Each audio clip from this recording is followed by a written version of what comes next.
هو كان غلطان وعرف انه غلطان. ايوه لا على العموم الغلط عنده مش غلط ان صاحبه البنات. لا هو الغلط صحبه البنات والغلط عنده هي يعني البنات اللي خلتك تردش بتاع. طب انت شخصيتك اقول لك انا حاجه، هو مين اللي خلقنا؟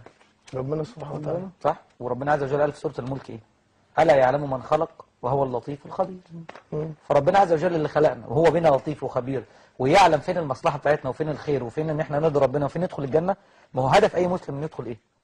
الجنه. هل انت شايف الصحوبيه دي لو ربنا عز وجل جدلا شايف ان الولد صاحب البنت عادي؟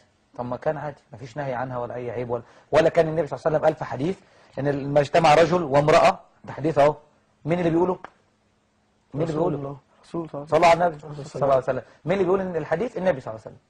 فلما النبي يقول يبقى النبي بيقول كلام صح ولا كلام غلط؟ كلام صح. طيب النبي بيقول صلى الله عليه وسلم ما اجتمع رجل، ما قالش رجل بنيه سليمه ومالوش اغراض وراجل زي الفل، ما اجتمع رجل وامراه على الاطلاق. ما قالش راجل نيته سليمه وهي نيتها سليمه جدا، الولد نيته بيضاء والبنت نيتها بيضاء جدا، ما قالش ده. قال ما اجتمع رجل وامراه الا وكان الشيطان ثالثهما. معاهم شيطان. طب ليه؟ اقول حاجه ثواني بس ثواني. ماشي. ليه معاهم شيطان؟ لان انا كراجل بميل للانثى والا ما كانش حد اتجوز. صح تمام. والا كانت الصحوبيه كانت بديل عن الزواج، يعني ما فيش نسل. والا كان الدين ده في حاجه غلط ان احنا ما فيش غريزه ما بيننا وده مش صح. هل في ما فيش غريزه مع النساء او العكس؟ في. ليه؟ لان طبيعه خلقتك كده وطبيعه خلقتها كده وربنا عز وجل. عايز اسال واحد. قول سؤال. دلوقتي الاهل يقول لك لا مش هتصاحب ولاده وبتاع، طب ما انت سايبها مع ابن خالها وابن عمها يقول لك عادي. صح. طب ما ده برضه غلط. طب ما ده غلط. كل اللي اتصل يقول لك لا ده ابن خالتها وده ابن عمتها. هو ما حدش قال لا انا دافع عن المتصلين. لا عموما حاله المتصلين. لا يقول لك ده ابن خالتها. طيب هقول لك على حاجه. هل اللي بيسيب بنته قدام ابن خالها ولا ابن عمها ولا كذا بشعرها وبلبس لا مش قصدي كده. ده صح. لا حتى عادي برضه غلط. عموما هو ده صح. لا طبعا غلط. مش في حدود. طبعا في حدود. احنا بنمشي وفقا على مزاجنا ولا على منهج النبي صلى الله عليه وسلم. لا القرآن ومنهج النبي. الله ينور عليك. اطلع من ده لسؤال بقى. ماشي. اطلع من احنا قلنا ده لسؤال. هل الولد مصاحب البنت ومات؟ قول لي بقى يعني يا حبيبي ربنا يقول لي.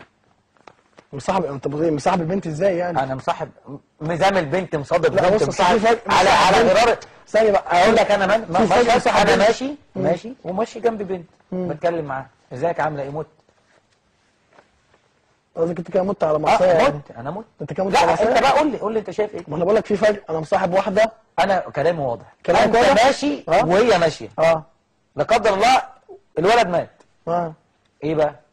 ما عملش حاجه حرام. ما عملش حاجه حرام؟ لا طبعا. امال هو النبي كان كلامه ايه؟ يعني قال السلام عليكم كده حرام؟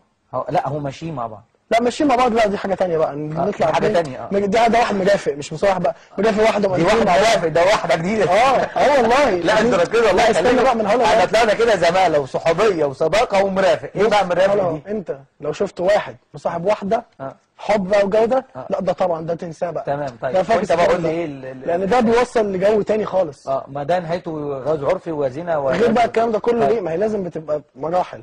النهارده صاحبنا عادي اللي بقى يصاحب واحده كده وقاعدين مع بعض على طول في جنب الجو ده لازم ما بتقفش عند حد. لان هما بيزهقوا. النهارده قلنا بحبك بكره بعشقك يا حبيبتي وحشتيني بتبتدي تطلع كل يوم زهقانه بنغير افلام جديده بتطلع ما يلحقوش يجيبوا فلازم بيغيروا بتاع فبتوصل معاهم لناحيه ايه؟ ثانيه وبتاع. طب هل الثقافات دي جايه لنا منين؟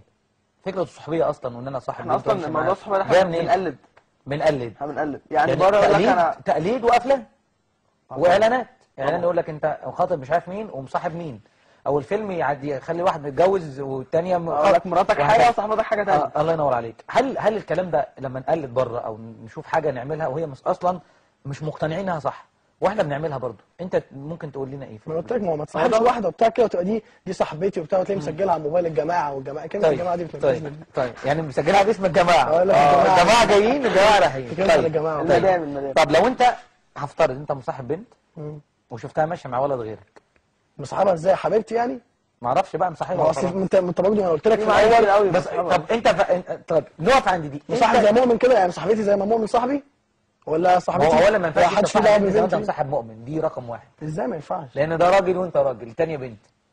لا ليه؟ على فكره عادي جدا احنا اصحاب زي ما صاحبتي زي ما احمد صاحبي. يعني انا مثلا ابقى مصاحبك زي ما انا مصاحب صاحبتي عادي، يعني عيله مع بعضينا مثلا.